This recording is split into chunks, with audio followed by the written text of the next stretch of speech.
Tu vois, je suis très content parce qu'à chaque fois, j'ai une double vie. Alors la journée, je bosse dans un fond, le soir, je viens faire des podcasts, mais à chaque fois, ça me fait cet effet quand je viens dans ce studio. Bienvenue dans Tomorrow. Donc, c'est le podcast qui raconte les vraies histoires de ceux qui osent entreprendre entre le Maroc, l'Afrique et le reste du monde.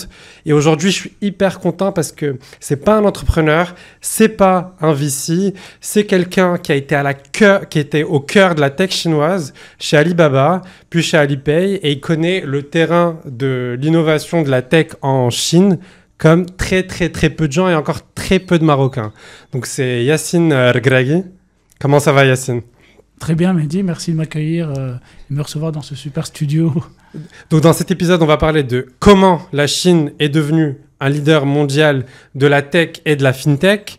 Qu'est-ce qu'on peut concrètement apprendre et adopter au Maroc? Parce qu'il faut le rappeler, tu es un expert fintech. Et aujourd'hui, si vous nous écoutez et que vous êtes simplement dans l'envie d'entreprendre et que vous voulez vous positionner sur la tech et les paiements, comment est-ce qu'un jeune Marocain entrepreneur pourrait investir et entreprendre dans les fintech? Donc voilà, avec Yacine, ça va être sans jargon, un regard à la fois macro, terrain, actionnable. Il va nous raconter toutes ces anecdotes et pourquoi est-ce que la Chine va 10 fois plus vite que nous. Donc, tu es au bon endroit, c'est Tomorrow et c'est parti. Yacine, je le mentionnais en intro, pourquoi est-ce que la Chine va 10 fois plus vite que nous? La Chine est clairement plus avancée que le reste du monde quand on voit ce qui se passe de nos jours, surtout avec les dernières annonces sur l'IA, etc. Moi, de mon point de vue, j'ai commencé ma carrière en Chine et j'ai vu la Chine pendant les 10 glorieuses. Donc 2010-2020. Je suis arrivé en Chine en 2012. Je suis parti pour 1 an. Et par rapport à tout ce que je croyais savoir sur la Chine, les premières heures arrivées en Chine, j'ai vu que c'était totalement différent. T'es arrivé dans quelle ville? Je suis arrivé à Shanghai, 25 millions d'habitants. Je devais rester 1 an, je suis resté 6 ans, avec plein d'étapes dans ces 6 ans. Et ça m'a permis de voir vraiment comment la Chine était extrêmement différente, extrêmement avancée sur plein de points de vue. Et je l'ai vu aussi de l'intérieur parce que j'ai pu apprendre la langue et j'ai vu une différence entre le avant et après. Pour répondre à ta question, en fait, la Chine, pourquoi elle avance très très très vite sur le point de vue tech? Parce que depuis qu'elle a ouvert ses portes à l'OMC, depuis qu'elle est entrée à l'OMC, l'Organisation mondiale du commerce, elle a compris qu'elle avait quelque chose à jouer à l'international. Et surtout après l'essor de l'iPhone, etc., après les années 2010, et le point vraiment de bascule, ça a été en 2010, quand Shanghai a accueilli l'Expo universelle. Bon, avant, il y avait les Jeux Olympiques à Pékin, mais bon, c'était plutôt un événement sportif. Mais vraiment, comment Shanghai a accueilli le monde par rapport au plutôt côté business, ça a été 2010. Donc c'est pour ça que je parlais des 10 glorieuses, parce que 2010, ça a été l'Expo universelle, 2020, c'est le Covid. Donc c'était vraiment pendant ces 10 années où il y a eu toutes les grandes innovations. Aujourd'hui, il y en a aussi, mais c'est là où il y a eu les super apps, c'est là où il y a eu tous les géants du numérique, les BATX. C'est quoi une super app? Moi, je sais, mais juste pour rappeler à nos auditeurs. Alors, une super app, c'est une application qui agrège plein de services. Donc, typiquement, c'est WeChat ou Alipay. Où tu as travaillé. Où j'ai travaillé, où tu as une application centrale, donc ça peut être du chat comme sur WeChat ou du paiement sur Alipay. Et en fait, tu as plein de services qui viennent s'agréger à ça. Ça peut être des services powered by, donc offerts par Alibaba ou par Tencent, pour d'un côté Alipay et d'un autre côté par WeChat, ou par des tiers. Et en fait, on se retrouve sur une application avec des milliers de services, voire des millions de services, parce que comme toi ou moi, on peut avoir notre shop sur WeChat, sur Alipay.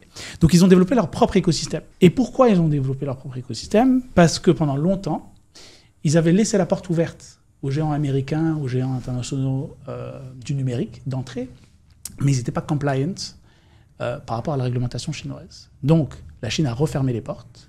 C'était quoi les réglementations où ils n'étaient pas compliant? Notamment en termes de données, stocker les données à l'international, enfin à l'étranger plutôt qu'en Chine. Et puis ça les arrangeait même en Chine de pouvoir contrôler leurs propres données. Et ça les arrangeait. Et ne pas les laisser à des acteurs internationaux. Tout à fait, ça les arrangeait. Et en plus, en fait, Alibaba avait commencé bien avant, Tencent aussi. Donc Alibaba avait commencé avec, bon, on pourra en parler en détail, mais ils avaient commencé avec du B2B au départ. On connaît tous Alibaba comme une plateforme B2B, mais c'est un écosystème totalement différent. Et surtout, ils ont réussi à se développer parce qu'il y a eu ce protectionnisme tech qui a permis de se baser sur les besoins des Chinois plutôt que de se baser sur les besoins des internationaux. Donc pendant que Facebook, Amazon, etc. se développaient pour le monde, la Chine se développait pour la Chine. Et puis même, tu me disais quelque chose quand on a déjeuné ensemble, tu me disais aujourd'hui, ce que nous, on voit comme application, comme service offert par la Chine, finalement, c'est rien, c'est 1% de ce que eux ont chez eux. Complètement. Ah, c'est extrêmement à l'opposé. Limite, ils nous ont donné Zbel Diallo. Alors, on peut voir Zbel comme TikTok, etc. Mais TikTok, en fait, là, à peine on voit TikTok Shop apparaître, mais TikTok Shop existe depuis longtemps déjà en Chine avec Douyin. Douyin qui appartient à ByteDance. ByteDance qui est la maison mère de TikTok, Douyin, etc. Et depuis longtemps, on a déjà ce qu'on appelle le social commerce. On ne parle plus d'e-commerce en Chine, on parle de social commerce, où tu scrolles des vidéos, tu peux acheter directement sur l'écosystème. C'est un peu du live streaming où tu as des gens qui se filment. Exactement. Et que tu peux acheter directement. Ouais, ça, on est encore loin un peu au Maroc, je pense. En fait, on peut y arriver rapidement. On est loin, mais il y a quand même un écosystème d'influenceurs, il y a de créateurs de contenu, il y a des plateformes e-commerce, etc. Donc, c'est juste comment imbriquer tout ça. La Chine, ils ont réussi à le faire parce qu'ils ont des écosystèmes qui sont tous liés les uns avec les autres. Mais parce que c'est la même boîte qu'il y a derrière. Pas forcément, parce que quand tu vois Tencent, c'est la même boîte, mais ils sont agrégés avec plein de services qu'ils ont rachetés ou avec qui ils font des partenariats. Alibaba, pareil. ByteDance, pareil. Jingdong, pareil. Mais la Chine a sanctionné ses positions monopolistiques en 2020. C'est pour ça que maintenant, elles doivent toutes collaborer ensemble. Historiquement, ce n'était pas possible. Donc, on crée de la valeur, mais on la partage entre nous. Et c'est là où la Chine a bien sûr souffert économiquement pendant les années 2021, 2020, etc. Covid, je crois que 30% de l'économie chinoise vient du digital. C'est-à-dire que... 30% quelque chose comme 30%. Je te donne un exemple très simple. Tous les ans, on a le Black Friday en Europe, ou en Occident, ou au Maroc, etc. En Chine, ils ont ce qu'on appelle le Xuanshei. Xuanshei, ça veut dire quoi? C'est le Double 11. Tous les 11 novembre, tu as le plus gros événement commercial au monde, dans lesquels les Chinois, ils vont se connecter à minuit, de minuit à minuit, et acheter. Et tu as des transactions, quelque chose comme 30 milliards de dollars en une journée. Wow, j'avais jamais entendu parler de cet event. C'est le Shopping Festival, ça existe sur AliExpress. Et en fait, ils ont essayé de transposer ça à l'international. Donc AliExpress aujourd'hui l'offre aussi. Et en fait, ça montre aussi que la Chine et les Chinois consomment en ligne. Et c'est un modèle unique. Parce que, certes, tu as le Black Friday, mais le Black Friday dure longtemps. En Chine, ils ont réussi à cibler ça. Et une petite anecdote, pourquoi c'est Double 11? Parce que c'est des chiffres impairs, mais 1, ça veut dire des célibataires. Ça s'appelle Singles Day. Donc les célibataires qui sont chez eux peuvent acheter en ligne parce qu'ils n'ont rien à faire. Pas pour leur copine en tout cas. Pas pour leur copine, peut-être pour leur date ou leur prochaine conquête. Voilà. Et c'est comme ça en fait qu'on voit qu'il y a quand même des différences et qu'ils se démarquent du reste du monde. Bon, ça c'est juste un exemple. Je t'ai donné aussi, l'autre fois, quand on déjeunait ensemble, le fait que ce qu'on voit en Europe des applications chinoises, c'est juste une infime partie. Une infime partie. Quand on va sur place, pas uniquement en tant que touriste, mais je l'ai vu émerger, il y a des centaines et des centaines d'applications, de modèles innovants, etc. Et ce qui est intéressant, c'est pas des modèles qui vont rester figés pendant 1 an, 2 ans, etc. C'est des modèles qui évoluent tous les jours. Et je l'ai même vu en travaillant chez Alipay, que quand je développais quelque chose, je le développais pour 50 millions, 100 millions de personnes en un clic. Et donc, comment ça en un clic? C'est-à-dire que j'avais le contrôle sur l'application, parce que je gérais l'application Alipay pour les utilisateurs non chinois. Et donc en un clic, je pouvais modifier ou offrir une nouvelle fonctionnalité sur l'application, etc. Mais ce n'est pas qu'une fonctionnalité, ça peut être un énorme money-making app. Et donc, ça peut avoir un énorme impact. Alors que, quand on va le reste du monde, c'est plus compliqué de... 10 millions, 100 millions. Et aujourd'hui, il y a plus d'1 milliard de clients. Donc, il faut imaginer ces changements. Donc, en fait, ils ont aussi cette habilité à s'adapter rapidement et à ne pas être figés sur un seul modèle. C'est ça le critère qui fait qu'ils exécutent beaucoup plus rapidement. Voilà.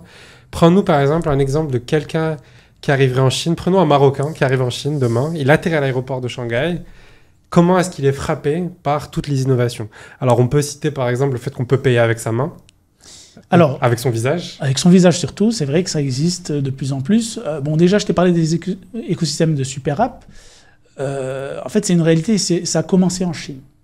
C'est-à-dire que quand tu arrives en Chine, tu peux télécharger WeChat Alipay ou d'autres applications aussi, super app qui existent. Et tu vas prendre le métro, tu vas utiliser cette super app sans avoir à aller faire la queue à acheter ton ticket. Tu vas réserver ton hôtel en utilisant cette super app. Tu vas payer au restaurant, etc. en utilisant ça. Tu vas avoir ta pièce d'identité qui est aussi incluse dedans. Tu vas, pour les Chinois, ils peuvent se marier. Comment ça, ils peuvent se marier? Tu peux signer des contrats via cette application. Mais non. En fait, tu as tout l'écosystème qui est intégré. L'avantage aussi, et on a souvent peur en Occident de voir ce type de fonctionnalité, parce qu'on a peur de la gestion des données un peu exagérée. Mais en fait, il faut se dire que la plupart des services qui sont offerts, c'est des API, et c'est des API dans lesquels Alipay n'a pas accès aux données. Tu peux juste rappeler ce que c'est une API, peut-être pour... C'est un point d'entrée technologique qui permet d'intégrer d'autres applications ou fonctionnalités à une application phare, l'application principale. Donc sur Alipay, par exemple, on a une fonctionnalité de Uber, on a une fonctionnalité de Grab, on a une fonctionnalité par exemple, l'équivalent de la SNCF, de l'ONCF au Maroc, etc. Donc en fait, ces acteurs-là, ils seront obligés de travailler avec Alipay, parce qu'Alipay a déjà 1 milliard de clients. Et donc, pour pouvoir accéder à cette base de données clients, ils sont obligés d'offrir leurs services. C'est pas Alipay qui développe ces applications-là, c'est plus du coup des liens avec des applications tierces qui se connectent à l'écosystème Alipay pour aller chercher aussi du volume. Voilà, Alipay c'est un exemple, mais ceux qui ont vraiment très bien réussi à le faire, c'est WeChat. WeChat, bon, c'est un peu le même système, les mini-programmes. En fait, c'est ce qui a permis à WeChat de créer 20 millions, 30 millions de jobs. Pourquoi? Parce que toi, tu as un magasin où tu vends des djellabas marocaines. Tu peux créer ton shop, au lieu de le créer sur un e-commerce ou sur le Amazon chinois, type Taobao, etc. Tu vas le créer directement sur une mini-app qui est sur WeChat. Et donc, le client n'a pas besoin de sortir de cette application, il va aller dessus, sur WeChat, il va faire son achat, sachant qu'il a tout compris dedans. Il a la logistique, il a le paiement en plusieurs fois, il a le crédit, il a tout. Donc, en fait, ils ont compris que tout se passait sur un seul service. Il y a un point important à dire, c'est que c'est pas parce que ça marche en Chine que ça peut marcher ailleurs. Parce que les Chinois, en fait, il faut comprendre l'historique de tout ça. Si on prend l'exemple d'Alipay. Alipay, ils ont commencé en étant ce qu'on appelle intermédiaire de confiance de paiement entre les acheteurs et les vendeurs, qui se connectaient sur Taobao, qui est l'équivalent de eBay ou Amazon. 2003, 2002, 2003. Donc une plateforme de paiement. C'était une plateforme e-commerce. Taobao, c'est une plateforme e-commerce. Et en fait, eux, ils étaient là pour à la fois garantir que, une fois que je reçois mon produit, moi, en tant que client, le paiement sera versé directement. Voilà. Ils ont commencé comme ça. Et au fur et à mesure, ils sont développés en s'adaptant aux besoins des clients. Donc les clients leur faisaient confiance. Et parce qu'il y a eu cette confiance, petit à petit, si Alipay m'offre un service en plus, je vais le tester. Et petit à petit, ils ont réussi à développer 10 fonctionnalités, 100 fonctionnalités. Et là où c'est le secret de réussite d'Alipay ou de WeChat, c'est que toutes leurs fonctionnalités qu'ils ont développées, c'est en fonction du besoin du client. Contrairement à ce qui se passe un peu en Occident, bon, je généralise, mais il y a bien sûr des cas particuliers, dans lesquels on va se focaliser sur le produit, on va se dire, quelle est l'idée qui va marcher? Non, en fait, c'est qu'est-ce que le client vraiment veut. Et je le développe. Et je le développe. Quel est le problème que je vais résoudre? Et après, je le développe. Et c'est pour ça que la super app n'est pas un modèle qui peut marcher partout.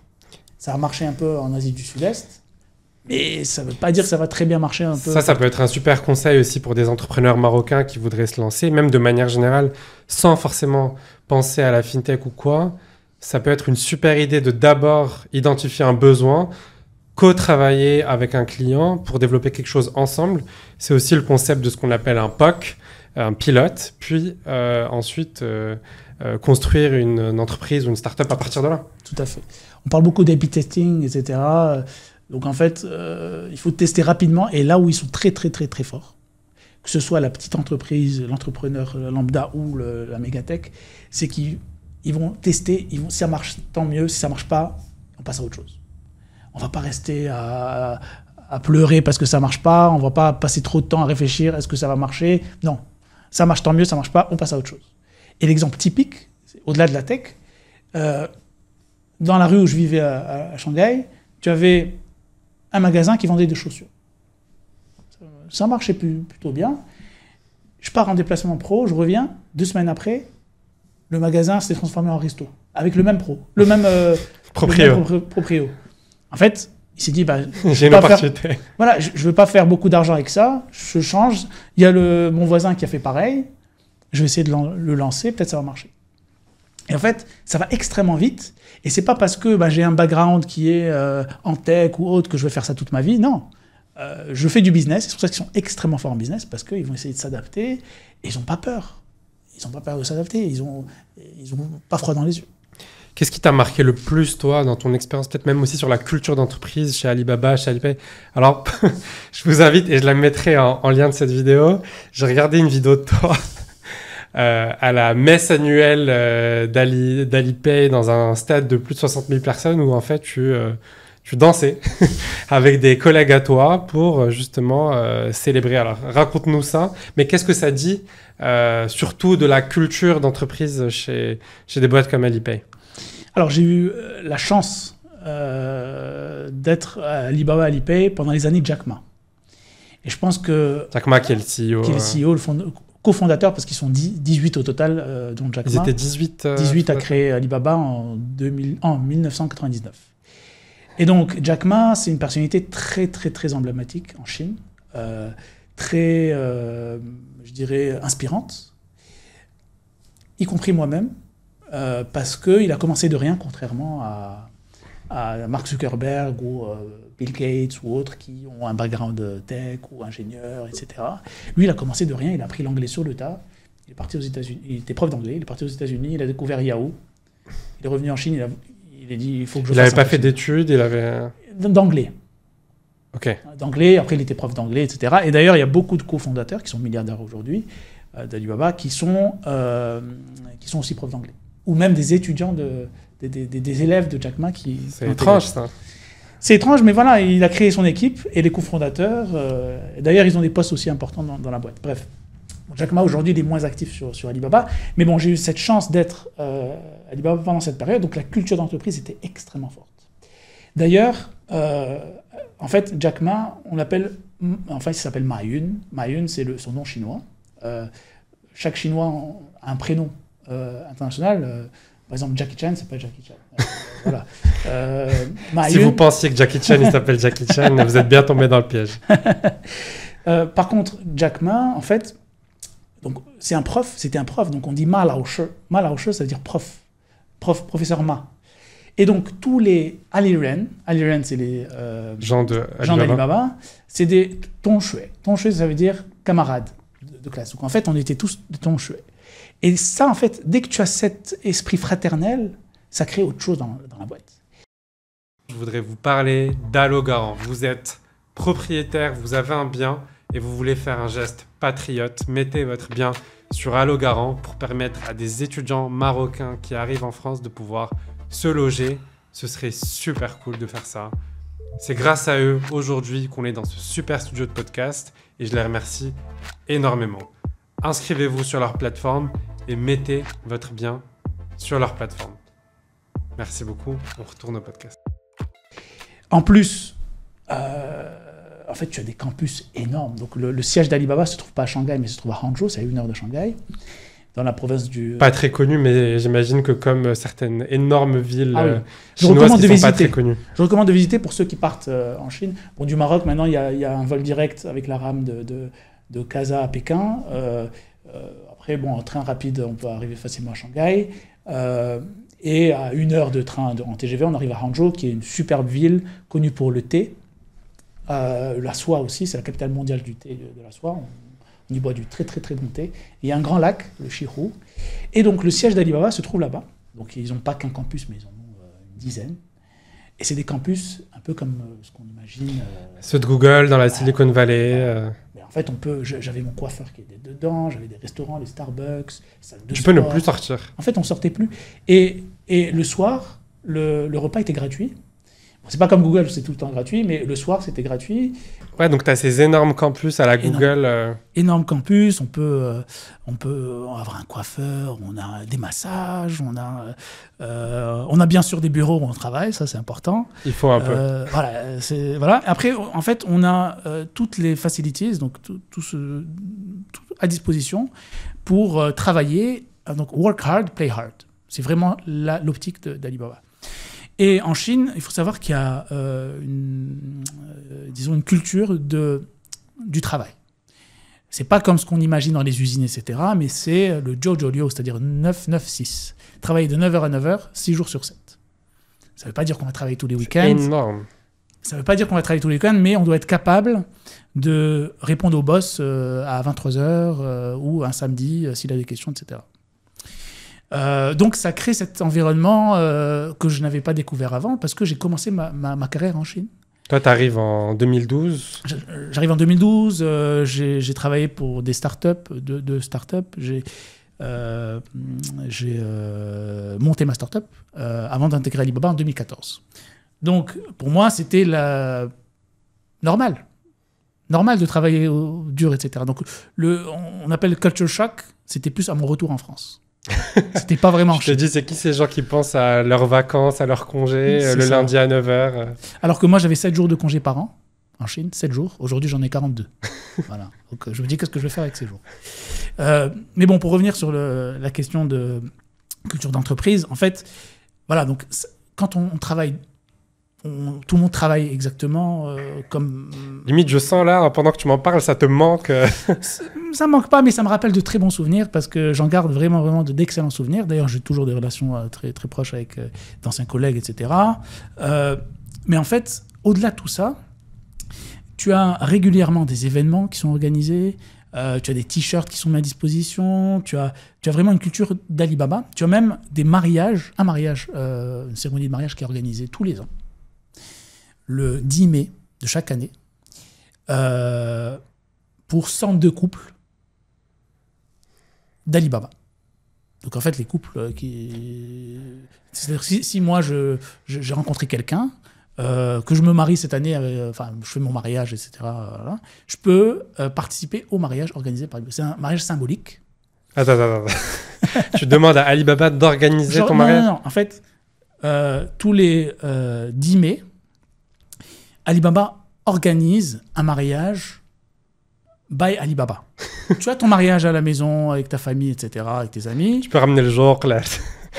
Mais tu as chez le jour, mais tu l'as un peu à la chinoise, tu es habillé à la chinoise, etc. Tu as un discours de Jack Ma, tu as tes parents qui sont invités, etc. Bon, moi, j'ai pas eu la chance de me marier pendant cette période, mais j'ai des amis qui l'ont fait et c'était vraiment impressionnant. Bon, c'est pour te montrer aussi ce lien intéressant qu'il y a. Il y a aussi une plateforme pas de dating, mais une plateforme, bon, j'en parle parce que c'est intéressant, c'est rigolo, parce qu'il y a beaucoup de célibataires, c'est surtout dans les profils tech et ingénieurs, dans lesquels tu as beaucoup de célibataires. Et tous les ans, ils mettent leur CV dans une salle, et donc les femmes peuvent aller voir et choisir et contacter. Non, mais ils vivent complètement dans un autre monde. Voilà. Et juste pour finir sur la partie concert, etc.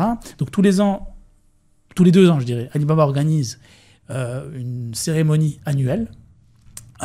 Donc c'est un peu dur d'intégrer 100 000 personnes ou plus dans des bureaux. Donc ils le font dans des stades. Et on est appelé, bon, il y a des sélections bien sûr en amont, à faire une performance devant 60 000 personnes. Et donc moi, bon, ceux qui sont intéressés pour le voir, mais je devais faire une chorale. Donc il y avait 5 chansons à apprendre par cœur. Et un sketch en chinois avec un sketch, etc. Mais c'est assez drôle. Et ça montre un peu l'esprit extravagant. Je pense pas que ça arrivera au stade Mohamed V ou au stade de France à Paris. Ouais. Voilà, mais alors, peut-être pour faire un lien avec le Maroc, parce que donc, toi, tu es expert FinTech, tu travailles au cœur des technologies pour l'industrie plutôt de la finance. Moi, j'ai quand même l'impression aujourd'hui qu'au Maroc, on est à la traîne. Encore aujourd'hui, on est dans une économie qui est pas du tout digitalisée d'un point de vue carte bancaire, paiement électronique, etc. Est-ce qu'on peut poser un diagnostic qui est franc sur l'écosystème fintech marocain et pourquoi est-ce que la fintech au Maroc, elle a du mal à décoller? Alors, un point important à savoir, c'est qu'on n'est pas si à la traîne que ça. Bien sûr, si on compare un peu avec la Chine où tout est sur QR code ou reconnaissance faciale, bien sûr, on peut se dire, en fait, on a raté quelque chose. D'ailleurs, je pense à ça, il y a un entrepreneur que j'adore à qui j'ai parlé il n'y a pas très longtemps, qui s'appelle Omar Alami, qui monte une boîte qui s'appelle Aura. Il va me dire, mais pourquoi tu dis ça? Ça va très vite et tout. Je sais que tu écoutes cet épisode et je sais que tu vas me dire ça. En fait, voilà, typiquement, ce genre d'entreprise répond à un besoin, c'est le besoin d'avoir des wallets. Et donc, le Maroc, aujourd'hui, a tous les ingrédients pour avoir des solutions innovantes. Alors, on ne le voit pas au quotidien parce que quand on va au Maroc, on a besoin d'avoir du cash, etc. Même si aujourd'hui, comparé à 10 ans, tu peux utiliser ta carte presque partout. Mais le cash, c'est un peu... le Maroc fait partie du top 3 des pays qui utilisent le plus de cash en proportion, ce qui est énorme. C'est énorme. Mais, en fait, on essaie de prendre ce problème par l'usage quotidien de nous, utilisateurs. Mais il faut le voir d'une manière plus large, se dire, mais en fait, pourquoi ça ne prend pas? Pourquoi il y a autant de cash? Pourquoi on va pas... En fait, le cash, il existe toujours, on ne peut pas l'enlever. C'est même prouvé en Suède, ils ont 9% d'utilisation de cash, ils ont essayé de l'enlever, ça n'a pas marché. Donc il faut quand même qu'il y en ait. Par contre, on peut le limiter. C'est ce que fait Banque al-Maghreb, c'est ce que font un certain nombre d'acteurs pour pouvoir un peu limiter ça. Et il y a eu une énorme réforme et des encouragements pour un peu déclarer le cash, etc. l'année dernière. Ça montre aussi qu'il y a une impulsion, qu'il y a une volonté. Après, quand je dis que tout l'écosystème existe, tu as à la fois les entrepreneurs, tu as les incubateurs, tu as les accélérateurs, tu as Banque al-Maghreb qui a mis en place un guichet, un Morocco FinTech Center. Tu as des idées innovantes, etc. Et je pense que, à mon avis, l'ingrédient qui manque principal, c'est la collaboration entre le public et le privé. C'est-à-dire que si tu permets aux fonctionnaires, par exemple, d'avoir leur salaire sur une app, si tu permets de verser des retraites sur une application, par exemple, si tu permets aux entrepreneurs qui ont accès à un fonds pour financer leur entreprise, peuvent y avoir accès via un fonds un peu fintech, etc. Là, on a vraiment une collaboration hand to hand, la main dans la main. Je pense que c'est vraiment le point principal. Après, il y a un point de vue aussi éducatif. Aujourd'hui, et je le vois parce que j'enseigne aussi en parallèle dans pas mal d'écoles, en Europe, etc. Et je vois qu'il y a énormément de nouveaux cursus fintech. Aujourd'hui, au Maroc, ça commence un peu, mais on est très, très en retard. Et je pense que sur le point de vue éducatif, et je joue un rôle aussi dans ça, et je jouerai encore plus demain, pour développer ces cursus. Donc je le fais aujourd'hui à HEC. Je voyage la semaine prochaine à Harvard, où je vais aussi voir un peu comment ils font pour aussi m'inspirer et apporter cette connaissance. Au final, comment on va éduquer les jeunes étudiants de 20 ans pour créer une application, pour créer un système, pour réfléchir pas uniquement aux solutions d'il y a 10 ans, parce que les super apps, les wallets, c'est il y a 10 ans, mais comment on va réfléchir à la fintech dans 10 ans et dans 20 ans. C'est-à-dire quand on parle de finances embarquées. Aujourd'hui, quand tu vois le paiement, qui est la partie principale de la fintech, elle devient de plus en plus invisible. Tu le vois avec, quand tu achètes en ligne, avec Amazon, tu peux avec un clic. Uber, tu prends le Uber, tu ne penses pas au paiement. Ton compte bancaire est dédébité de Netflix. Tout est seamless. Tout est seamless. Et à l'avenir, on va arriver à ce monde-là. C'est-à-dire que le paiement, c'est un pain point. C'est-à-dire que c'est un point de friction où, quand tu as quelqu'un qui vient au magasin, qui voit la queue pour payer, il part. Tu as des études qui montrent qu'en France, tu en as 1 à 2 personnes sur 5 qui quittent le lieu de vente parce que tu as une queue de 10-15 minutes.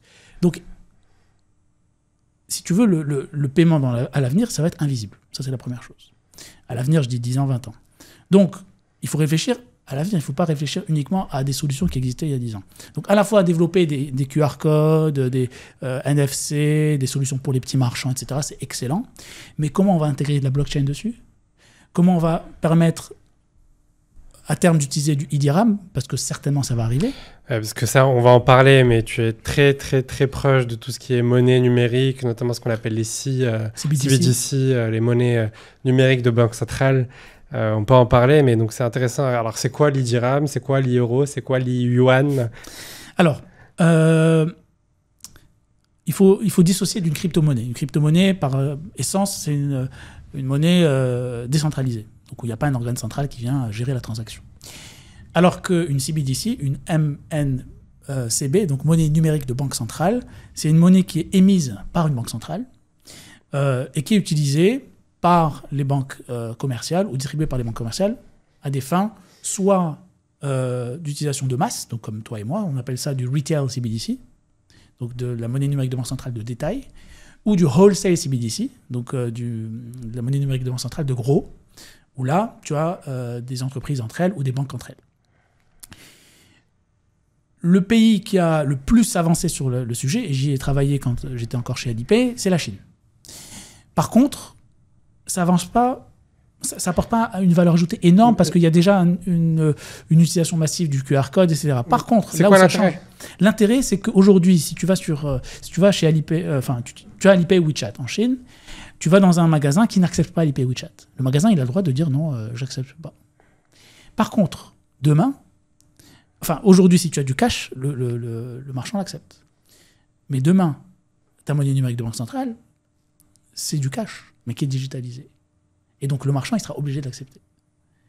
C'est là où il y a une énorme différence. Et donc, ça permet à la fois de digitaliser cette monnaie. Donc, au lieu d'imprimer X billets d'argent, tu en auras beaucoup moins, mais tu auras... Mais c'est quoi la différence avec l'argent qui est sur ton compte en banque et que tu payes via une carte ? L'argent que tu as sur ton compte en banque, tu peux le retirer quand tu veux. Par contre, la monnaie numérique de banque centrale, tu ne peux pas la retirer. C'est exactement aujourd'hui, par exemple, moi, tu vois, quand j'étais en Chine, j'ai jamais retiré de cash, quasiment. Jamais, en 6 ans. J'utilisais que mon application, et même si tu as plus de batterie sur ton téléphone, tu peux encore utiliser ton téléphone pour payer, si tu as un setting. Donc, ça apporte une énorme valeur ajoutée, parce qu'à terme, dans certaines régions du monde, et notamment en Chine, tu as aussi de la monnaie programmable. Là aussi, on parle d'un autre niveau. Là, on va aller plus loin. Un autre niveau, parce que tu peux programmer sur une certaine zone géographique. Tu peux programmer sur certains usages. Par exemple, tu dis, je l'utilise que pour la sécurité sociale ou pour telle chose ou telle chose. Donc, en fait, tu as des smart contracts derrière, des contrats intelligents, un peu, on entend beaucoup parler de ça. Notamment dans la blockchain. Et donc, à terme, tu auras ces monnaies qui seront digitalisées. Bon, aujourd'hui, le Maroc n'est pas en retard. Il participe aux discussions, il fait des recherches, il y a des groupes de travail qui sont mis en place à Banque El Mali pour le lancer, mais il n'est pas pionnier, il va suivre. L'Europe le fait aussi, la BCE va bientôt... c'est très critiqué, ça. Alors, c'est critiqué, oui et non. C'est-à-dire que c'est critiqué, oui, par les géants du numérique, parce qu'ils se disent... en fait, ça a commencé comme ça au départ. C'est Mark Zuckerberg, en 2014, qui a dit « je vais lancer Libra ». Et quand tu vois 2 milliards de clients utiliser Libra versus dollar, tous les économistes ont peur. Donc ça a commencé comme ça, et au fil de l'eau, tu as eu toutes les banques centrales. Aujourd'hui, tu as plus de 90% de banques centrales qui investissent du temps, de la recherche, qui lancent. Tu as des pays même en Afrique qui l'ont fait. L'exemple, c'est le Nigeria. Et ils ont lancé le Inaira, ça n'a pas marché. À nouveau, le problème principal, ce que c'est l'éducation. Tu as eu 0,5% d'utilisation du Inaira. Pourquoi ? Parce qu'ils n'ont pas expliqué quel est l'intérêt d'avoir du Inaira. Et aussi, tu as la réticence, c'est-à-dire que tu vas dire, en fait, mon argent, il va être tracé, je pourrais plus... C'est pour ça, au Maroc aussi, c'est la question de confiance envers le régulateur. Pourquoi on va me contrôler mon argent ? Si j'utilise du e-dirham, on va me contrôler mon argent. Et moi, j'aimerais continuer à faire mon business comme je veux. Et la vérité, c'est que je pense qu'on est tellement pas avancé dans la question, puisque moi, je pense que vraiment, les gens peuvent se dire, mais en fait, cet argent, est-ce que je l'ai vraiment ? Est-ce qu'il est vraiment à moi ? C'est pareil dans je ta banque. ne le vois pas. Dans ta banque, c'est mais pareil. tu peux le retirer. Alors, tu peux le retirer, mais tu ne peux pas tout retirer. Tu ne peux pas tout retirer. Mais c'est pour ça que les gens ils gardent des dirhams chez eux. Alors oui, et justement, c'est alors, je dis pas qu'il faut utiliser du cash ou il faut utiliser telle chose. Précision. Je dis juste que si on va... En fait, le monde va vers cette direction. Donc si tu as la Chine, bon, les États-Unis ne sont pas prêts de le faire, le gouvernement, c'est plus crypto que... Voilà. L'Europe est en train de le faire. Si tu as tous les pays qui le font et que nous... voilà, c'est pour ça que... Et ça, je trouve que c'est une énorme avancée, c'est que le Maroc commence à réfléchir sur ça. Et aussi pour contrer un peu l'avancée des crypto-monnaies qui sont un peu incontrôlables. C'est-à-dire que tu as beaucoup de Marocains qui investissent dans du Bitcoin, dans de l'Ether, etc. Et l'argent peut partir du jour au lendemain. Ça ne veut pas dire que ça va permettre de contrôler, mais ça va permettre d'offrir au client ou à l'usager une solution qui est dans l'air du temps. C'est-à-dire qu'aujourd'hui, tu payes en ligne, tu payes tes achats avec ton téléphone en physique, ben, c'est de l'argent qui est digitalisé, quelque part. Ben, en fait, au lieu d'imprimer X billets parce que ça coûte cher de produire, parce que c'est sale et parce que tu as du blanchiment d'argent, ben, ça a commencé en Chine, mais la plupart des pays, tu verras dans 10 ans, même un peu moins, tu auras des monnaies numériques de banque centrale partout. Et donc, ça va venir. C'est un sujet extrêmement sensible. Tu penses que ça va venir au Maroc ? En fait, si ça vient en Europe, ça va venir au Maroc. Et la BCE travaille dur. La Banque Centrale Européenne. La Banque Centrale Européenne travaille dur dessus. Moi, chez Worldline, je le fais aussi. La Chine avance dessus. Bon, ils sont beaucoup sur des pilotes. Ils essayent, par exemple, ils versent des salaires de fonctionnaires sur ça. Ils ont des cas d'usage particuliers. Par exemple, les transports, tu peux payer des transports avec le yuan. Et en fait, ils essaient de réfléchir à comment je veux offrir de la valeur ajoutée par rapport aux écosystèmes existants. Et l'exemple parfait, c'est que, imagine WeChat et Alipay, je sais pas, pour X ou Y raison, bankrupt. Donc, plus de... Enfin, ils déposent le bilan. Ben, comment ils vont payer les gens ? Il faut bien une solution alternative étatique. Et donc, ils ont lancé une application qui s'appelle le ECNY, qui est une application de monnaie numérique de banque centrale, mais qui permet aussi aux banques d'exister. C'est-à-dire que c'est pas parce que tu as la banque centrale qui va émettre une application que tu n'auras pas les banques centrales commerciales. Les banques commerciales vont toujours exister, mais leur métier se transforme naturellement. Comme les écoles se transforment, parce qu'historiquement, c'était que des cours en physique. Aujourd'hui, c'est des cours en ligne et en physique. Donc voilà, tu t'adaptes. Tu t'adaptes. Mais bon, ça, c'est un des exemples de comment la fintech se transforme. Donc, ce que je veux dire aussi, c'est qu'il faut penser au long terme. Aujourd'hui, il ne faut pas essayer de voir des modèles qui existent ailleurs et les transposer, ça ne va pas marcher. Par chance, ça pourrait marcher, mais c'est bien d'aller en Chine, c'est bien d'aller en Asie du Sud-Est, c'est bien d'aller en Inde, parce que l'Inde, c'est impressionnant aussi comment ils ont développé leur écosystème avec les modèles UPI, généralisation de QR code. En fait, c'est Unified Payment Interface. C'est-à-dire que n'importe quel wallet que tu as, tu peux scanner un QR code. Un portefeuille en ligne. Voilà, n'importe quel portefeuille en ligne, un wallet. Tu peux scanner un QR code qui fait partie de l'écosystème UPI et tu payes. Contrairement à si tu as, par exemple, je ne sais pas, moi, Revolut, tu veux payer avec Revolut, tu scannes un QR code, ça doit être que le QR code de Revolut. En fait, ils ont développé vraiment un écosystème d'interopérabilité. Et ça, à mon avis, c'est une des tendances futures. Wow. C'est-à-dire comment tu vas permettre aux Kenyans ou aux Tunisiens, aux Marocains ou aux Français de pouvoir payer quel que soit ton QR code. C'est ça, en fait, le futur. Donc, comment tu vas permettre à tous ces acteurs d'être interopérables ? Et ça, à mon avis, c'est un terrain qu'il faut commencer à travailler, sur lequel il faut commencer à travailler au Maroc. On n'y est pas encore. Donc là, donne-nous un cas d'usage. Donc, tu as ce QR code-là qui est interopérable. Comment ça marche ? Donc, nous, on le développe chez Worldline déjà. On a un QR code, donc on appelle ça Universal QR Code. Tout simplement. Donc, Worldline, c'est la start-up, ou l'entreprise, c'est assez grand maintenant, dans laquelle tu travailles. Voilà, donc c'est le plus gros acteur de paiement en Europe. Historiquement Atos, Worldline, etc. Bref. Et on travaille sur plein de sujets, cœur du paiement, vraiment, on parle d'acquisition de paiement, processing de paiement, etc. Valeur ajoutée pour le paiement. On a aussi des terminaux de paiement, bref. Tout ce que tu peux imaginer sur le paiement, on le fait. Et donc,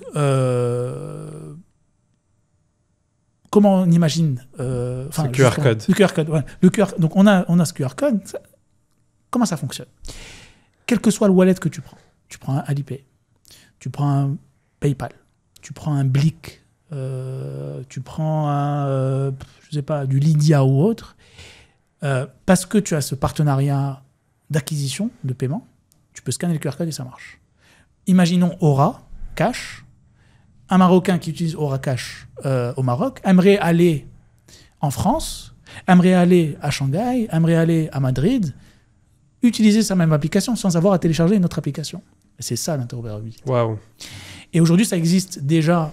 Donc l'Afrique travaille dessus. Et d'ailleurs, je vais en parler un peu au GITEX, dans la table ronde où je suis invité. Mais la Chine travaille dessus. Et un bon exemple à voir, c'est Alipay Plus. Donc Alipay Plus, ce qu'ils ont fait, c'est extrêmement smart. Ils ont fait des partenariats avec des wallets dans quasi tous les pays d'Asie du Sud-Est pour permettre à la fois aux Chinois d'avoir leur application Alipay et de payer dans les points de vente qui acceptent les wallets partenaires, et à la fois aux wallets partenaires d'utiliser dans cet écosystème. Donc c'est un écosystème qui devient de plus en plus ouvert. Aux gens qui habitent dans les autres pays, qui ont accès à des wallets étrangers. Mais pas que le paiement. C'est ça qui est intéressant, parce que le paiement, c'est le point de départ. Parce qu'une fois, en fait, le client devient client que quand il a payé. Avant, c'est un fan. J'aime bien cette phrase. Voilà. Donc une fois qu'il a payé, tu peux lui offrir tout ce que tu veux. Et en fait, tu captes la donnée, et tu peux jouer avec. Donc, une fois que tu as le paiement, voilà, tu peux lui offrir du paiement plusieurs fois, paiement fractionné. Tu peux lui offrir de l'assurance, s'il fait un voyage, il achète une voiture, un vélo, etc. Tu as du crowdfunding, s'il veut financer son projet ou autre. Enfin, tu peux réfléchir à tout type de service. Et moi, à mon avis, et là où, dans les 5 ans, on va avoir le plus de business, ce qu'on appelle les value-added services. Donc, c'est les services à valeur ajoutée. C'est-à-dire que tu as les acteurs classiques fintech qui vont proposer des services additionnels, en plus des services de paiement, en plus des services de crédit, qui vont s'imbriquer facilement dans n'importe quel autre service. Par exemple, tu achètes une voiture, instantanément, tu as ton crédit. Tu veux aller faire tes courses, instantanément, tu peux payer en plusieurs fois, etc., etc. Donc, tu as des services financiers, on appelle ça, pas banking as a service, mais en fait, il y a un terme qui s'appelle le paiement embarqué, ou la finance embarquée, embedded finance and embedded payments. Ça, c'est vraiment une des grandes tendances qui arrivent. D'ailleurs, j'ai contribué dans un bouquin qui s'appelle Embedded Finance, qui est dispo sur Amazon. Bientôt, j'en aurai un qui sera publié, pas sur Embedded Finance, mais c'est unique au monde, donc je n'ai pas envie de trop en parler. Mais pour te dire que c'est bien de voir ce qui se passe ailleurs. On a des idées, mais il faut réfléchir à ce qui arrive après. C'est-à-dire dans les 10 ans, dans les 15 ans, pour ne pas rater la vague. Parce qu'on a vu l'Europe a raté la vague des Web2 avec les GAFAM, etc. Là, ils ont du mal à réguler. Ils ont tout raté. Pas tout raté, parce que là, ils rattrapent un peu avec l'IA. Donc nous, il faut si on veut vraiment se démarquer, surtout qu'en Afrique, en fait, pour moi, la fintech est née quelque part en Afrique, avec le mobile money. Parce que quand tu vois, les acteurs qui ont commencé à le faire, c'est des acteurs télécoms. Donc ça a été plus simple pour eux de permettre à Mehdi de transférer de l'argent à Yacine. Tous les sujets de rémittance, voilà. d'envoi d'argent à tes proches. Tout à fait. Là, j'étais en Tanzanie il y a quelques mois. Le villageois peut aller dans n'importe quel petit shop avec sa puce. Il donne la puce, il retire l'argent. Waouh. Donc, en fait, il s'adapte. Et c'est pas un modèle qui existe ailleurs. C'est pas un modèle qui existe en Asie, qui sont partis. Non, parce qu'ils ont vu que, voilà, tout le monde a un téléphone même qui coûte 1000 dirhams. Mais à terme, ils ont réussi à comprendre que voilà, c'est un service de paiement que tout le monde a besoin de payer avec. Et en fait, tu ajoutes d'autres services en plus. Donc aujourd'hui, M-Pesa, c'est une super app. Mais ils peuvent se le permettre parce qu'ils sont adaptés aux clients. Et ils ont commencé avec ça, voilà. Et ils ont construit des briques au-dessus. Donc ceux qui me disent, oui, Yacine, dis-moi les bonnes idées que tu as vues en Chine, je vais essayer de les mettre ici. Je dis, en fait, ça servira à rien. Je peux te donner toutes les idées que tu veux, mais essaie de me dire, toi, quels sont les problèmes que tu vois au Maroc. Comment tu veux... Et moi, je vais t'aider à les résoudre. C'est exactement ce que je fais. Tous ceux que j'accompagne, c'est des gens qui... je leur dis, premièrement, allez chercher les problèmes. Parce qu'une fois que tu trouves le vrai problème, et trouver le problème, c'est pas facile. Parce que tu dois vraiment réfléchir. Et il y a le jeu des 5 pourquoi. 5 why. C'est-à-dire qu'une fois que tu trouves le problème, tu dis pourquoi. Après, tu retrouves. Et en fait, une fois que tu arrives au 5e quoi... Tu arrives au vrai problème. Tu arrives au vrai problème. Pareil pour Uber, tu vois. Uber, comment ils ont commencé, c'est au début, pourquoi Uber est là? Pourquoi? Parce que tu as eu des problèmes de transport. Parce que c'est dur d'avoir... pourquoi tu as eu des problèmes de transport? Parce que c'est dur quand tu vois tu veux prendre le bus il arrive toutes les 30 minutes et c'est pas efficient. Voilà, c'est pas efficace. Enfin, le planning n'est pas stable. Pareil pour les taxis, des fois il y en a, des fois il y en a pas. Pourquoi? Parce qu'ils n'ont pas encore de technologie qui permet tout ça. Et pourquoi etc. Et là, tu arrives, OK, il y a une solution qui est... Justement, toi, c'est quoi les problèmes qu'on t'a dit, que tu as identifiés au Maroc?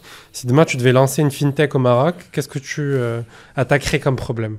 Alors, il y en a plusieurs. Il y en a certains que je ne peux pas évoquer parce que c'est en devenir. Mais il y en a d'autres. Je vois un marché énorme qui est le marché du rural. Bon, Yola Fresh fait plein de choses et je félicite les deux fondateurs. On a eu Youssef Memou sur le podcast. Je vous invite à aller l'écouter si vous ne l'avez pas encore fait. Donc, typiquement, c'est un point de départ vers offrir un service fintech ou autre à une population rurale. Parce que le Maroc, c'est certes une population urbaine, mais aussi une population rurale. Aujourd'hui, toutes les solutions qu'on imagine sont, pour la quasi-totalité, des solutions pour les urbains. Donc, allons chercher le reste, et c'est là où tu vas pouvoir scaler dans toute l'Afrique francophone, très facilement. Donc, des problèmes, il y en a plein. Et il faut essayer Allez, dis-moi. Des problèmes, par exemple, comment le mec il va pouvoir assurer sa maison qui a tremblé avec les tremblements de terre. Comment il peut assurer l'éducation de ses enfants en ayant des instant loans. Du prêt instantané. Comment il peut mettre en avant ses produits sans avoir à passer par un site e-commerce, etc. Donc, voilà, il y a plein de choses comme ça. Et d'ailleurs, la Chine est très forte dans ça, et l'Inde aussi, parce qu'ils ont créé vraiment des plateformes pour faciliter tout ça à des gens qui ne savent pas lire, ne savent pas écrire. Donc c'est ce qu'on appelle l'inclusion financière, ou l'inclusion numérique, où en fait tu vas aller comprendre, tu vas aller passer du temps avec ces gens, pour comprendre ce qu'ils font au quotidien, etc. Voir ce qui... Enfin, pour eux, c'est la vie normale, donc ils vont pas se dire « ouais, cette solution va... » Mais en fait, c'est comme ça que ça commence. Et donc, essayer de réparer ce petit problème au départ, parce qu'il a du mal à bouger d'un point A à un point B, parce qu'il va aller vendre ses fruits et légumes, il va mettre beaucoup de temps, etc., que la solution va arriver. Et c'est pas en réfléchissant à 10 solutions, hein, une solution. Parce qu'une fois que tu as cette solution-là, tu offres le service, et au fur et à mesure, tu vas offrir d'autres solutions, mais qui sont adaptées à ce service. Un exemple très très simple, c'est un exemple plutôt international, c'est Revolut. Qui essaie d'ailleurs de rentrer au Maroc, qui a eu la licence en Afrique du Sud, etc. Parce que pour moi, Revolut, ils ont réussi, non seulement parce que c'est une néobanque importante, etc., mais parce que si tu vois leurs services à valeur ajoutée, ce n'est pas des services à valeur ajoutée lambda. Certes, ils ont du paiement, ils ont de l'issuing avec la carte, ils ont du business pour les... Enfin, ils ont des services pour les business, type TPE, etc. Mais ils ont aussi des services à valeur ajoutée pour les voyageurs. Mais ils ont commencé comme ça. Exactement. Sur le taux de change, ils ont commencé comme ça. C'était ça en 2014, voilà. Si je me souviens très bien. Donc ils ne se sont pas étalés. Ils se sont pas étalés. Le problème qui se pose en général et que je vois dans la plupart des entrepreneurs, c'est qu'ils vont se dire ok, j'ai vu 15 idées, je vais les mettre. Parce que ça marche là, ça marche. Non. Il faut commencer par une idée. Donc Revolut, ils ont commencé small. Avec. Voilà. Start small, think big. Donc tu commences petit et petit à petit, tu ajoutes des trucs. Et donc, ils ont commencé avec ça. Après, aujourd'hui, tu vois du eSIM. Tu vois des services pour les lounges d'aéroports. Tu vois des services pour les hôtels, réservation d'hôtels, pour les réservations de... du trading. Voilà. Tu peux avoir des actions. Bon, ça, c'est le côté financier. Mais plutôt par rapport à comment on suit le voyageur. En fait, c'est ça. C'est qu'ils ont compris que leur cible de marché, c'est les voyageurs. Donc, de quoi a besoin mon voyageur ? Et c'est comme ça c'est pour ça que quand tu réfléchis à un besoin d'un villageois, ou un fermier, etc., réfléchis à un problème au départ et après associe d'autres problèmes. Ça ne veut pas dire que tous ces services, tu vas les lancer toi-même. Ceux qui réussissent dans ce type de business, c'est ceux qui s'associent. C'est-à-dire que je vais m'associer avec quelqu'un qui sait le faire. Moi, j'offre quelque chose et lui, il offre quelque chose. Et on va grandir ensemble. C'est comme ça que je vois en tout cas l'avenir des startups au Maroc de manière générale, et encore plus fintech. C'est-à-dire que voilà, c'est bien de voyager, c'est important de voir ce qui se passe ailleurs, mais réfléchissons au problème et comment on va résoudre ce problème. Après, bien sûr, je pourrais parler plus en détail, je donne d'ailleurs des formations sur comment trouver vraiment le problème, et je le vois aussi d'un point de vue à l'intérieur chez Alibaba, parce que je le faisais tous les jours. J'avais 11 personnes sous ma responsabilité, 100 personnes indirect reports. Et leur quotidien, c'était de travailler sur de la donnée pour comprendre ce dont le client a besoin, quels sont ses problèmes au quotidien. C'est pas que moi, hein, c'est toutes les personnes dans la boîte. Parce qu'on ne connaît pas les gens directement. Et donc, c'est important de bien les connaître. Et donc, en Chine, c'était à puissance 1000. Parce qu'on le faisait, on devait tous les jours innover, tous les jours. C'est pour ça qu'il y avait un stress important. Mais c'était, ça prouve aussi qu'ils sont très forts. On dit oui, ils sont 1,4 milliard, mais l'Inde aussi, ils sont 1,4 milliard. Pourquoi est-ce qu'ils sont plus avancés? Ben voilà. Parce que, c'est une question. Oui, c'est une question. Ben, ils sont plus avancés. Déjà, l'Inde, c'est pas le même modèle. Elle a laissé ouvert la porte de la tech. Donc, tu as du WhatsApp Pay en Inde, par exemple. Alors que la Chine a fermé et elle a créé son propre écosystème. C'est là où c'est différent. C'est-à-dire que pour comparer Alibaba au reste du monde, tu peux pas.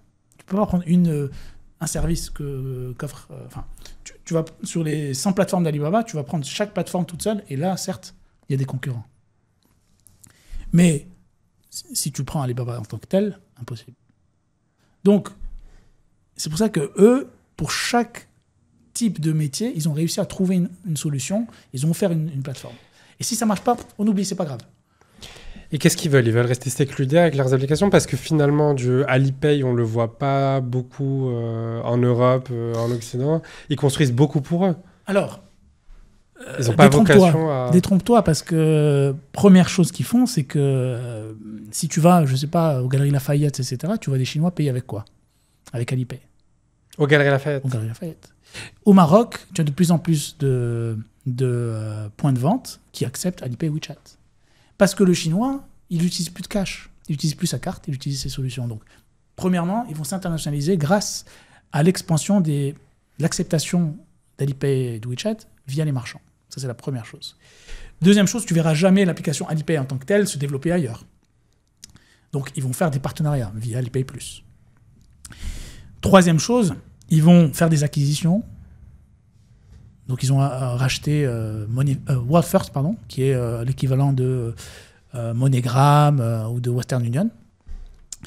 Voilà, donc ils essaient de scaler de cette manière-là. Donc, c'est un peu le jeu de Go. On compare souvent la Chine avec le reste du monde avec jeu de Go versus jeu d'échecs. Eux, ils vont pas essayer vraiment de pousser l'ennemi, donc tuer le roi au jeu d'échecs, mais ils vont essayer d'avancer leur pion petit à petit. Ça ne veut pas dire qu'ils vont vraiment tout prendre, mais ils veulent permettre à leurs citoyens d'utiliser ça. Voilà. Donc, certes, ça va se développer, mais en s'adaptant à chaque marché. Parce qu'ils ne peuvent pas développer Alipay en tant que tel ailleurs. Un exemple, et on ferme sur Alipay, ils ont essayé de le faire à Hong Kong. Et j'ai d'ailleurs fait partie de ce projet, et ça n'a pas marché. Ce qu'ils ont fait, ils ont lancé une nouvelle application. Donc, tu as 2 applications sur l'App Store. Tu as une application Alipay, une application Alipay Hong Kong. Ok. Et l'interface est totalement différente. Pourquoi? Parce que les utilisateurs de Hong Kong sont différents. Ils pensent différemment. Leurs usages sont différents. Leurs besoins, leurs problèmes sont différents. Et donc, tu t'adaptes à ce marché. Et ils l'ont fait très vite. C'est-à-dire que moi, je donne souvent cet exemple, mais chez Alibaba, en 4 ans, j'ai changé 12 fois d'équipe. Waouh. J'ai été recruté pour, à la base, faire du marketing. Ensuite, ça s'est transformé en non, je veux faire du user experience. Après, non, business development. Après, un peu de finance. Après, en fait, à chaque fois, le métier que je faisais, je devais l'apprendre par moi-même. Et ce que j'aimerais aussi partager, qui est très très important, c'est que c'est pas parce qu'on a fait des études en finance, en marketing, en ingénierie, etc., qu'on va faire ça toute sa vie, ou même les premières années de sa vie. C'est une porte d'entrée. Et donc, les personnes avec qui j'ai travaillé en Chine, déjà, ils ne savent pas ce que c'est que HEC. Ils savent Harvard, ok. Donc, en fait, certes, tu as des universités, bien sûr, Tsinghua, Beijing, Daxue, même nous, etc. on ne connaît même pas leurs universités. Voilà. Hein. Donc, si tu veux, la partie éducative, diplôme, modèle élitiste français, n'existe pas en Chine. Donc, toi, Mehdi, moi, Yacine, qu'est-ce qu'on a dans le cerveau? Est-ce qu'on a des soft skills? Est-ce qu'on est capable de s'adapter? Est-ce qu'on peut passer d'un métier à un autre en une journée? Est-ce que tu peux abandonner ton projet sur lequel tu as tu t'es battu corps et âme pour qu'ils naissent, du jour au lendemain parce qu'il y a une priorité plus importante. Et c'est cette résilience qui est importante. Et c'est cette résilience que moi, je dois à la Chine parce que j'ai appris ces soft skills et que je transmets via mes formations, etc. Et que j'aimerais continuer à transmettre parce que je trouve que j'ai une passion à transmettre cet impact et à impacter les gens. Top. Et donc, comment on arrive à s'adapter, etc. C'est en se disant, OK, j'ai un background, mais on commence de zéro à chaque fois. C'est-à-dire que je suis capable d'apprendre de l'autre. C'est pas parce que j'ai réussi, que j'ai fait telle chose, etc., que ça y est, je suis le meilleur du monde. Non, la personne en face de moi peut-être est meilleure. Et j'ai des choses à apprendre d'elle. Donc, certes, c'est bien d'être diplômé des meilleures universités. C'est excellent et bravo. Mais pour pouvoir vivre dans ce monde un peu, si on veut être dans la tech, etc., et penser large, il faut se dire, OK, quels sont les soft skills dont j'ai besoin ? L'adaptabilité, la résilience, parler aux gens, aller vers l'autre, ne pas se dire, OK, celui-là, il est chinois, donc il est comme ça. Non, tu connais pas. Et d'ailleurs, les Japonais, ils ont super bien trouvé ce modèle-là. Ils appellent ça le Ikigai. Voilà, j'en parle dans mon TEDx. Donc en fait, c'est un peu un lien entre la passion, les compétences, ce dont le marché a besoin. Par exemple, ils ont besoin de boulangers, de bouchers, voilà. Et ils ont besoin, bien sûr, de tech guys et le salaire. Donc, une fois que tu as une intersection entre ces quatre, tu peux être tranquille. Moi, par exemple, mon Ikigai, c'est transmettre, c'est avoir un impact. On m'a souvent dit, pourquoi tu n'as pas créé ta boîte, etc. Je l'ai fait. Ça a marché, je l'ai vendu, je suis content. Mais ce n'est pas là où je trouvais que j'avais un impact énorme. Par contre, accompagner des dizaines et des dizaines d'entrepreneurs, enseigner à des milliers d'étudiants, etc., là, je trouve que... Tu vois, je te rejoins totalement parce que c'est aussi le sujet de mon podcast. Moi, j'ai mon job au quotidien, je travaille dans un fonds. Mais au final, à part rendre des gens riches encore plus riches, mon impact, il se résume à ça. Et c'est pour ça qu'avec le podcast, je suis super content de partager des parcours comme le tien parce que c'est faire levier sur du contenu. Aujourd'hui, on est toi et moi là tout de suite, mais derrière, c'est je ne sais pas combien de dizaines de milliers de personnes qui vont l'écouter et j'espère que ça va avoir un impact à l'échelle sur les gens. En tout cas, bravo. Enfin, je tiens à te féliciter pour ce que tu fais. Et d'ailleurs, c'est la première chose que je t'ai dite. Bravo pour ce que tu fais parce que tu essaies de mettre en avant ce qui n'est peut-être pas vu, etc. J'ai écouté quelques-uns de tes podcasts. Certains, je connaissais les invités. Et je souhaite longue vie à ce podcast. Ce que tu entreprends. Merci bravo beaucoup. En tout cas. Et c'est merci beaucoup. En tout cas, merci à tous. On arrive à la fin de ce podcast. Peut-être une dernière question, parce que là, j'y pense en même temps. On n'en a pas trop parlé, mais je pense que j'aimerais quand même prendre 2 minutes sur ça. Aujourd'hui, si tu es entrepreneur, que tu veux te lancer, OK, on a parlé de tous ces problèmes qu'il y a pour lancer une boîte, qu'on pourrait identifier pour lancer une fintech, mais ça reste quand même pas le sujet le plus facile à aborder parce que c'est régulé, parce que ça demande des compétences technologiques. Alors pourquoi est-ce qu'aujourd'hui, si on n'est pas forcément quelqu'un qui a 15 ans de background fintech derrière soi, on se lancerait dans ça? Comment est-ce qu'on outrepasserait justement ces obstacles réglementaires, technologiques, etc.? Bonne nouvelle, c'est qu'il y a de moins en moins de réglementations très strictes. C'est ce qui a peut-être un peu limité, parce qu'il y avait des barrières à l'entrée un peu importantes au Maroc. Pour un entrepreneur qui est passionné par la fintech, qui aimerait vraiment se lancer dans ça, c'est possible, parce que tu as les VC qui sont là, qui attendent. Certes, les investissements ne sont pas énormes. Les investisseurs en capital risque. Voilà.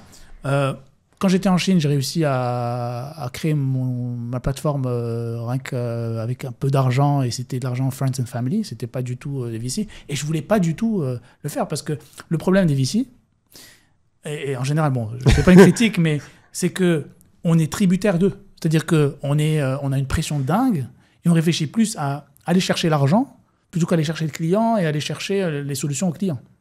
Et c'est ce que je ne voulais pas quand j'ai lancé mon business en Chine.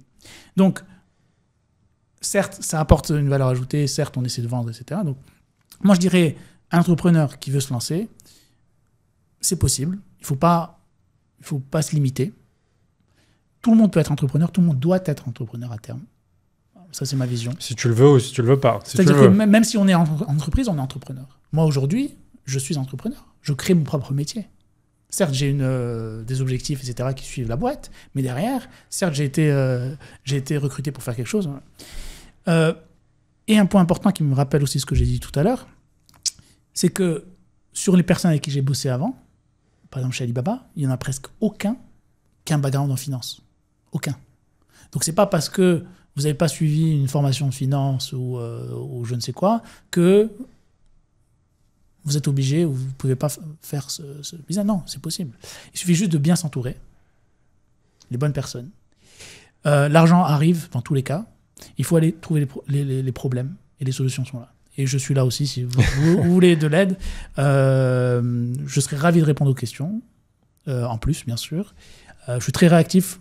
Des fois, quand je ne suis pas, il faut me relancer. Et moi, j'encourage tous les entrepreneurs vraiment à croire en leur pays parce que souvent, on voit le Maroc à la ramasse, mais non. En fait, la particularité du Maroc, c'est que quand on veut faire quelque chose, on le fait direct. L'exemple très simple qui est basique, c'est le plastique. Du jour au lendemain, on a arrêté le plastique. C'est fou. Si demain, on veut arrêter la clope partout, on peut l'arrêter. On dit c'est interdit. Ça. Donc en fait, il faut une impulsion.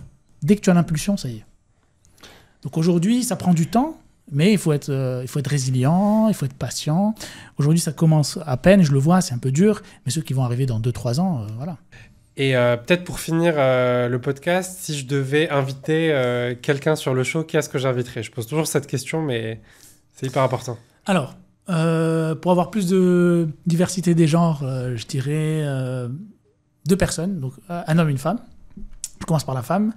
Je pense à Hiba Alaoui Imrani, qui travaille qui investit beaucoup dans la tech, etc. via sa Ouais, je la connais. Voilà. Ça peut être très intéressant de la voir. Elle est superbe. Et elle a certainement plein de choses à partager avec ton auditoire. Deuxième personne, c'est un ami d'enfance. Un ami d'enfance qui est marocain-allemand, basé à Berlin. Et c'est Mazen Tadli. Il a récemment couru de Tanger à Dakhla, 2000 km. Donc pendant, je crois, 40 jours, quelque chose comme ça. Et il travaille aussi dans la tech. Donc, il fait quoi? Alors, je crois qu'il travaille dans quelque chose comme l'équivalent de Deliveroo, un truc comme ça, voilà.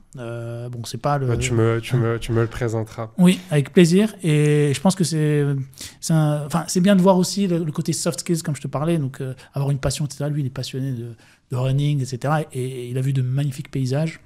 Waouh. J'invite aussi les gens à le suivre sur Insta. Je vais l'ajouter tout de suite.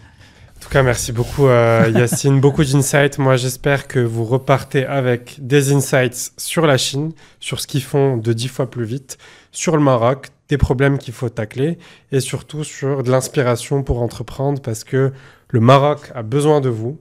On est dans une phase de croissance qui va être exceptionnelle, notamment due à la technologie. On est en plein dedans. Donc, si vous pensez entreprendre, je vous invite à entreprendre. Il y a des gens qui sont là. Il y a des efforts qui sont faits par le gouvernement, etc. Donc, en tout cas, merci beaucoup d'avoir suivi cet épisode de Tomorrow. J'espère qu'il vous a plu. N'hésitez pas à liker, commenter, partager autour de vous. Et si vous n'êtes pas abonné, parce qu'il y a énormément de gens qui regardent les vidéos et qui ne sont pas abonnés, j'espère que vous êtes encore là avec nous jusqu'à cette minute du podcast. Abonnez-vous, s'il vous plaît. Ça nous ferait beaucoup de bien. En tout cas, merci beaucoup, Yacine. Et puis, je te souhaite une très bonne soirée et à très vite. Merci, Mehdi, à toi et à très bientôt. Merci. Top.